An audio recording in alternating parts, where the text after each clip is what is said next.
In an unprecedented act of global diplomacy, it is anticipated that Russian President Vladimir Putin and former United States President Donald Trump will convene in Budapest for a summit to address the Ukrainian crisis. Hungarian Prime Minister Viktor Orbán's announcement has electrified the world's media and unsettled European capitals. The European Union is shaken by Hungary's decision to host this event, as Orbán's independent foreign policy already challenges the consensus in Brussels. Yet beneath the political headlines, a question that has captivated both military analysts and aviation observers is the following.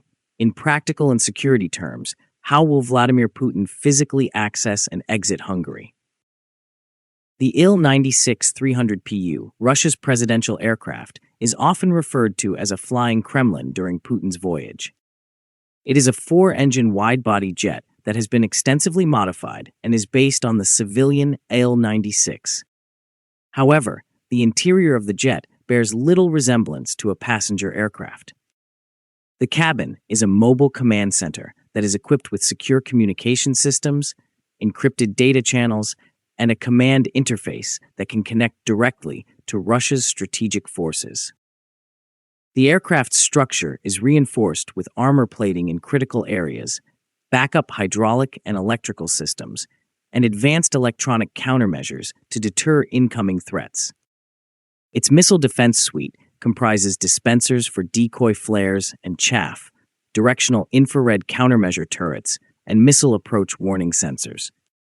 The plane's design is a reflection of the lessons learned from decades of Cold War threat analysis, in which even a brief radar lock could indicate peril.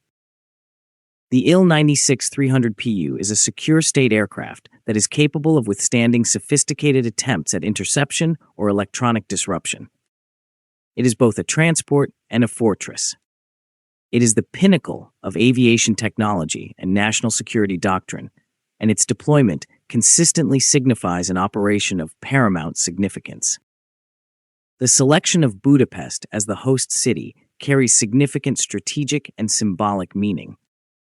Viktor Orbán's government in Hungary has maintained an unusually balanced posture between the East and the West, refusing to completely isolate Russia while remaining a member of the European Union and the North Atlantic Treaty Organization.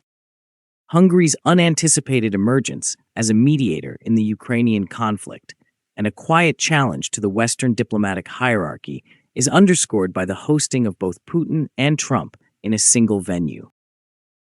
Moscow would find profound symbolism in a Russian presidential aircraft landing in the center of Europe, despite sanctions and diplomatic isolation. The presence of Trump would underscore a parallel diplomatic channel that is distinct from official United States policy in Washington. It is a moment of displacement for Europe, as it acknowledges that negotiations regarding Ukraine may proceed without its direct involvement. However, the genuine obstacle lies in the atmosphere, regardless of political optics.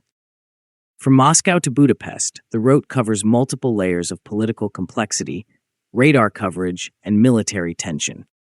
A direct geopolitical crisis is a potential consequence of any miscalculation, in addition to disgrace. According to reports, analysts and planners are currently contemplating three main corridors. Each provides a unique equilibrium between political feasibility, distance, and safety. The first and most probable route is the Southern Corridor, which starts in Moscow, travels to Sochi, traverses the Black Sea, enters Turkish airspace near Istanbul, and subsequently crosses Bulgaria or Greece, Serbia, and Hungary. This route provides the most dependable operational and diplomatic environment. Turkey has previously coordinated similar air corridors and maintains strong ties with Russia, despite being a North Atlantic Treaty Organization member. Serbia is one of the few European nations that is willing to openly collaborate with Moscow and remains neutral.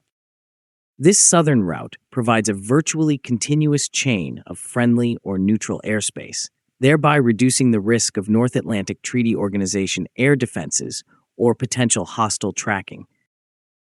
The second alternative is the Northern Corridor, which extends from Moscow through Belarus and Polish airspace, before pivoting southward toward Hungary. It is shorter in terms of distance, but it's much more dangerous in terms of security. Poland's political climate makes any overflight exceedingly provocative, and North Atlantic Treaty Organization radar and air defense systems densely populate the airspace. Its proximity to Ukraine's western frontier exacerbates the danger, as any misidentification could lead to catastrophic consequences. As a result, the northern route is exceedingly unlikely, with the exception of an emergency. The third and longest route is the expanded southern route, which winds its way eastward through the Caspian Sea, crosses Azerbaijan, enters Turkey, and then traverses the Mediterranean and Balkans before arriving in Hungary. Despite its length and logistical burden, this corridor virtually circumvents the North Atlantic Treaty Organization's main surveillance networks. This extended path offers a fallback in the event of a last-minute escalation or intelligence warning, prioritizing safety over time. The airspace over Europe is one of the most closely monitored on Earth. Coordination among the air forces of numerous nations would be indispensable for Putin's flight. Russian Su-35S or Su-30SM fighters would presumably provide initial escort from Moscow's takeoff, accompanied by an Il-22PP Porubchik electronic warfare aircraft and an A-50U airborne early warning plane. The escort responsibilities could transfer in phases once the flight crosses the neutral waters of the Black Sea. Turkish F-16Cs could assume responsibility near Istanbul, Serbian MiG-29s could meet the flight over the Balkans, and finally, Hungarian Jas-39 Gripens could provide cover during the final approach to Budapest. This phased transfer of escorts ensures physical protection and serves as a representation of the diplomatic collaboration that is necessary for a mission of this nature. The involvement of each air force would indicate a tacit agreement to consider the presidential flight as untouchable, immune from interference or challenge. The entire formation would presumably operate under encrypted military frequencies and radio silence. The Il-96-300PU's electronic warfare systems would actively jam or spoof any attempt to lock onto its radar signature, while onboard sensors would continuously scan for heat-seeking missile launches. Russian ground and satellite networks would monitor the flight in real time to ensure any anomaly could prompt an instantaneous response. It is nearly impossible to imagine a frontal attack on the aircraft. Under international law and strategic convention, a strike against a head-of-state conveyance is classified as an act of war, potentially leading to an immediate and uncontrollable escalation. The aircraft's dual function as a strategic command post could result in a nuclear response in Putin's case. Analysts refer to gray zone threats, ambiguous incidents that fall below the threshold of open aggression, as the greater threat. These include drone attacks by unidentified actors, sabotage near the air route, cyber interference with air traffic control systems, or even false radar returns intended to induce hysteria. These types of incidents enable states or their agents to disrupt operations while simultaneously preserving their ability to deny responsibility. To mitigate these threats, the Russian flight would likely implement deception strategies, including decoy aircraft, disguised transponder signals, and fictitious departure times. The Il-96-300PU may even share its call sign with another aircraft to confuse open-source flight trackers. Concurrently, host and partner nations along the route would implement provisional no-fly zones to clear the skies of civilian traffic. Manpads teams and counter-drone units would be deployed near critical approach corridors on the ground to prevent unauthorized approaches within several kilometers of the flight path. The final safety of the Russian aircraft is contingent upon Hungary's air defense integration and diplomatic control once it approaches Hungarian airspace. Budapest would be required to temporarily suspend standard air traffic, designate a secure corridor, and activate its fighter cover. The Jas-39 Gripen aircraft, which are operated by the Hungarian Air Force, would be scrambled to escort the presidential convoy to the ground rather than contest. A distinct military zone or secure apron would be established for the landing at Budapest International Airport. The area would have been scanned for explosive or electronic threats by ground teams, and perimeter control would be jointly managed by Hungarian and Russian security services. During taxiing and landing, anomalies would likely appear in every radar, communication link, and surveillance feed as systems adapted to the high-security operation. Prime Minister Orbán has already stated that Hungary is capable of establishing a safe and calm environment for the meeting. Hungary's foreign minister characterized the nation as one of the safest in the world, underscoring its capacity for neutrality and control. This assurance is the foundation of the entire operation, as any violation, regardless of its nature, could have global consequences. The logistical choreography behind the scenes would be tremendous, although the summit itself would dominate political coverage. All airspace within hundreds of kilometers would be monitored by intelligence agencies. Anti-drone systems would cover the heavens above Budapest. Through encrypted channels, communication frequencies would be filtered to prevent interception. Even nearby rail and road traffic may be diverted for the duration of the meeting.